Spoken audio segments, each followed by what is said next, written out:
Well, Badger Two Medicine Country was some of the first country we went into after we left the Glacier Park country.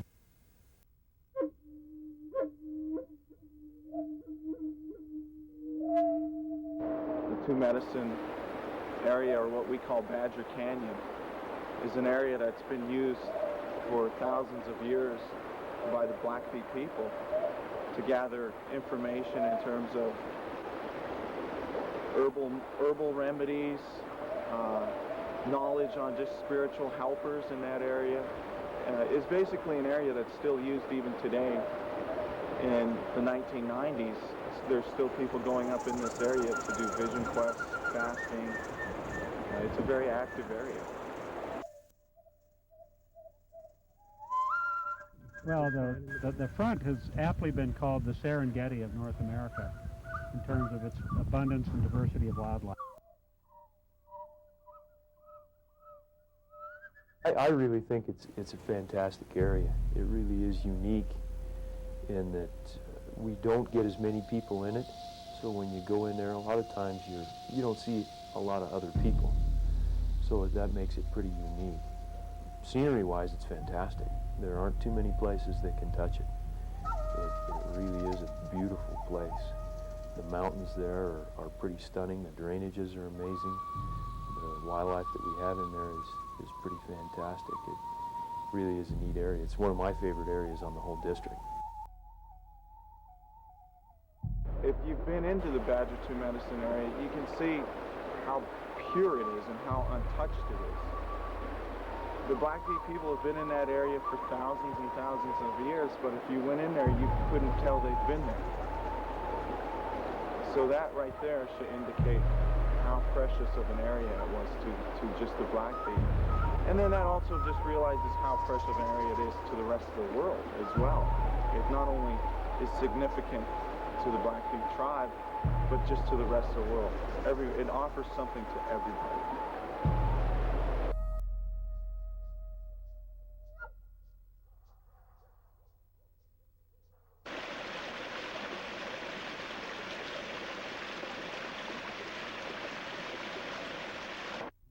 So therefore, that's where you get into finding this balance of development versus wilderness. And how do you balance the two? And that's something that this country is really starting to come to light with and coming to struggle with, because more and more people are beginning and are aware of how positive and how enriching it is to have wilderness areas. But we all still have to drive our cars. We all still have to have heated houses. So we're in a we're walking a tight line right now, trying to find that balance.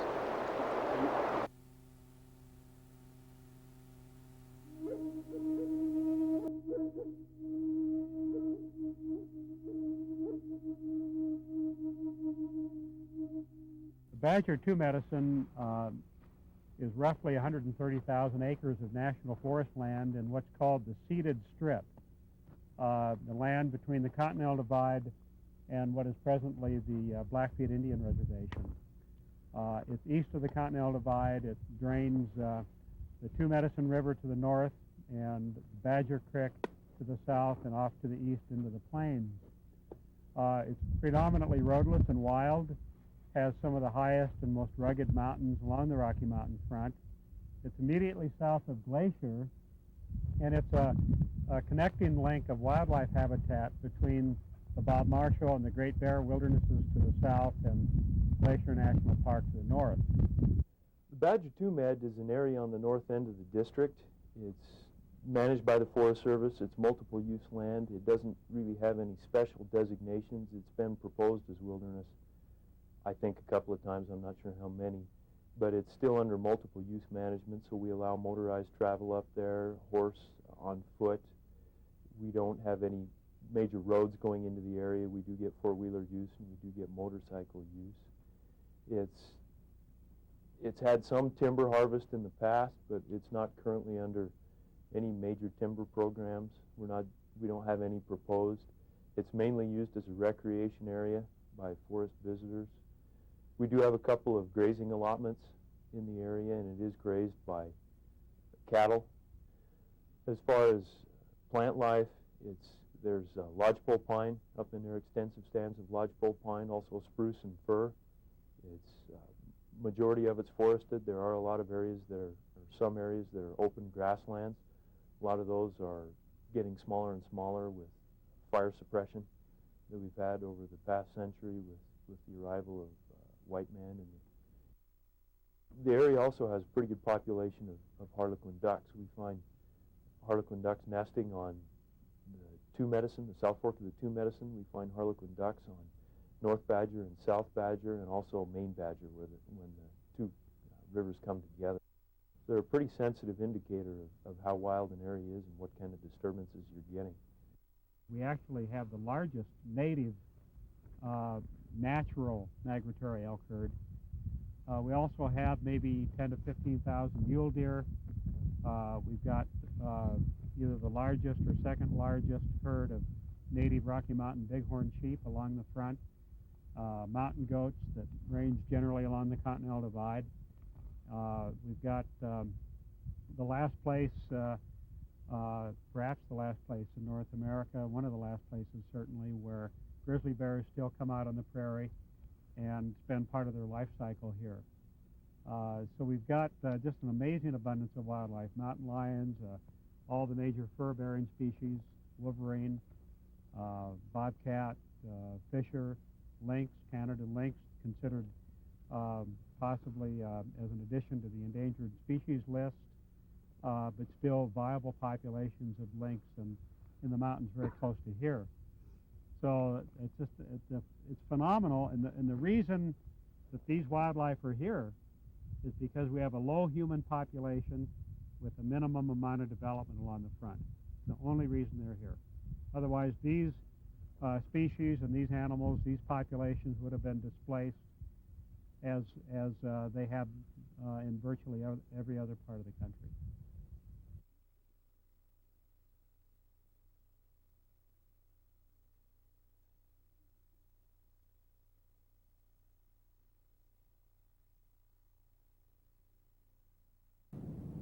The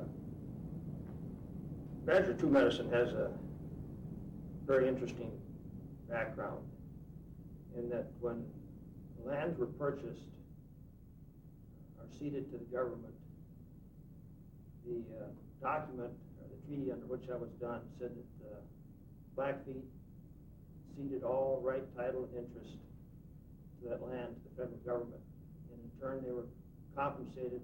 I think it was $1.5 million they were paid for the lands. So one of the issues that has surfaced is who owns the mineral rights. Anyhow, the lands were sold to the government,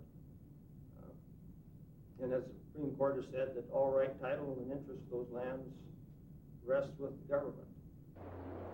The question of ownership within the Badger Two Medicine area can be traced all the way back. It really originates at the 1895 agreement between the Blackfeet tribe and the U.S. government. And that agreement entailed what is today Glacier National Park. But also Badger Two Medicine and areas like that were part of that agreement as well. And that's where you get the dispute over the Badger Two Medicine. Is there are definitely people within the Blackfeet tribe that say that wasn't part of the deal. And yet, today, if you go into the Badger Two Medicine area, you can tell that it's an area that's controlled by the Forest Service right now. In my opinion, an unresolved question of who owns the Badger Two Medicine area. And if you had to go on rights, you would say the Blackfeet owned it. They were there first in time and first in line, in a sense, as the same way with water rights. So I think that the Blackfeet have always held that it's still theirs. They still own some ownership in that area.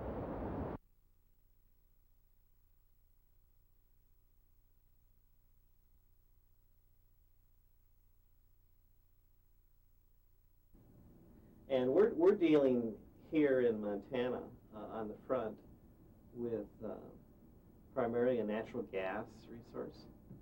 And natural gas wells have very little impact if they do produce. So we could hold the gas in the ground for 100 years, but the state of Montana may have lost its opportunity to get any economic benefit from it 100 years from now. From the surface indicate there's major potential for natural gas. Those areas could be completely dry. But the only way you're going to find that out is to drill. I don't think drilling a single well or two wells will have a long-term negative impact on the ecosystem. The largest threat to the Badger 2 Medicine area is the oil and gas development leases that are in there.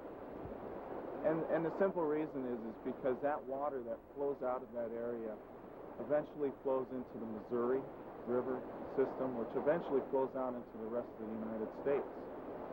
And it sits at the headwaters of the North American waterway for us. So if there is any chance of contamination through development, it won't just affect that area.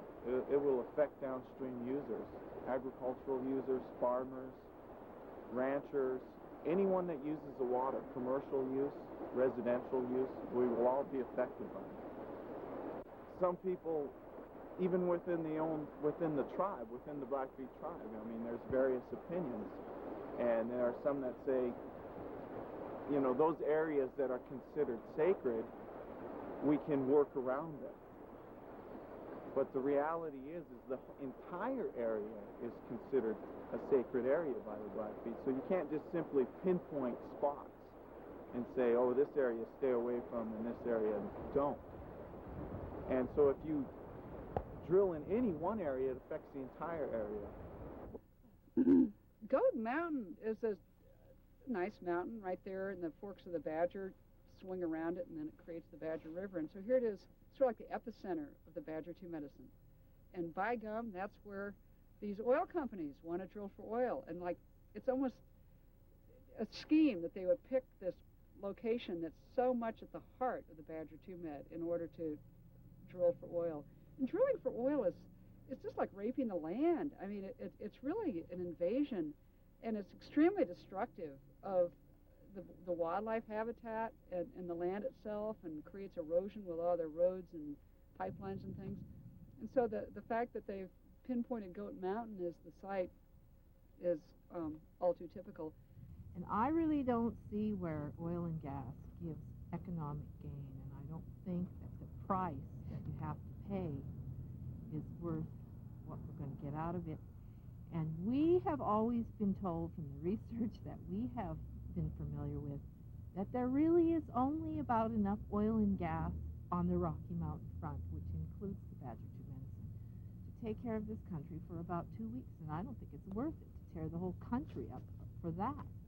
The area is used by OHVs. We get four-wheelers, OHV, ORV, basically the same thing. We get four-wheelers using the area. They're limited right now by date. The area opens up on July 1st, and they can start using the trails then, and it closes on October 15th. A lot of people recreate on those vehicles in there. They'll go in with four-wheelers either for the day, drive in, look in an area, and drive out, or take in camps. Some hunters also hunt using those machines. They mainly stick to the roads and trails. We do get some off-trail use. In some areas it is legal. Right now the Forest Service and the BLM have proposed limiting OHV use to roads and trails only, existing roads and trails only. The goal is to provide undisturbed habitat for wildlife, like they don't live here from June 30th to October 15th. We're on the main Badger Trail. The trail is open to motorbikes, unfortunately, during the summertime, from June 30th to October 15th. As Paula just said, it's not a very good way to provide undisturbed habitat for wildlife.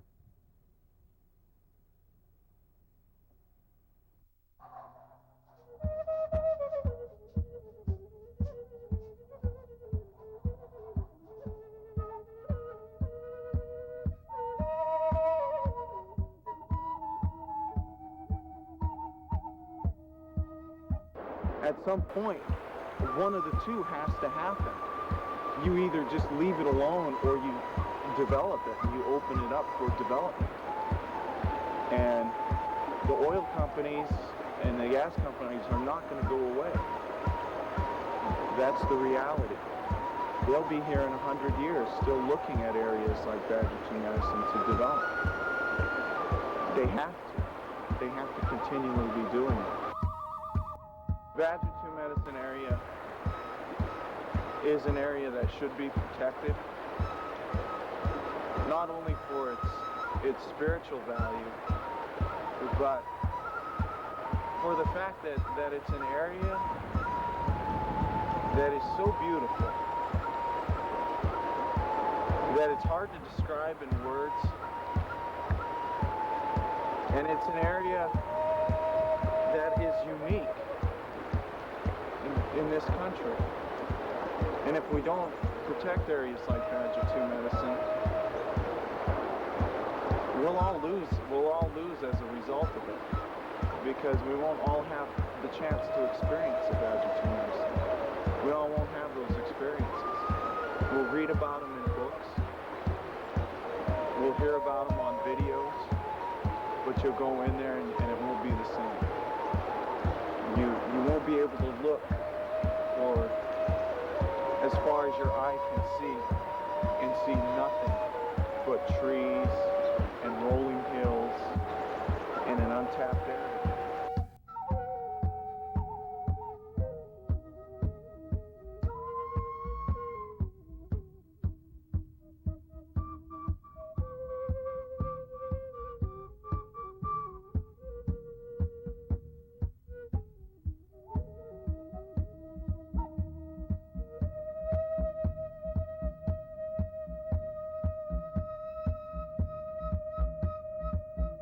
I would say if we can't protect this, we're never going to protect anything.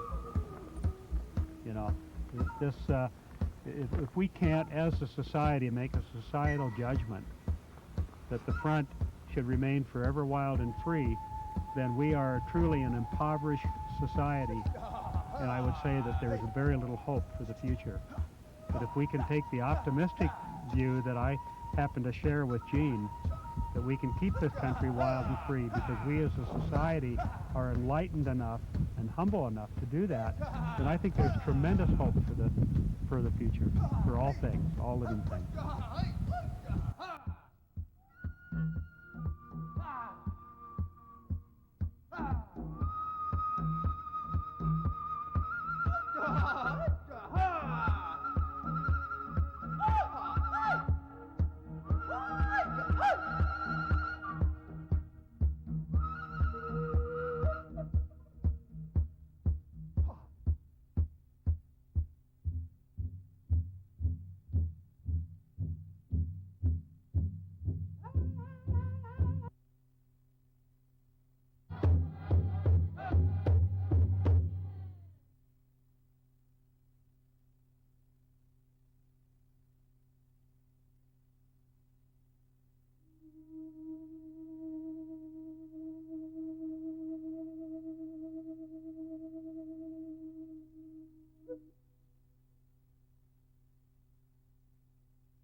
Oh, it's amazing the impact that a person has in keeping aware of what's happening, and then to write letters. And it seems relatively passive because you can do that without even leaving your own home. But letters really do have an impact on these people who make the administrative decisions, whether it's the Forest Service or, Secretary of Interior Babbitt.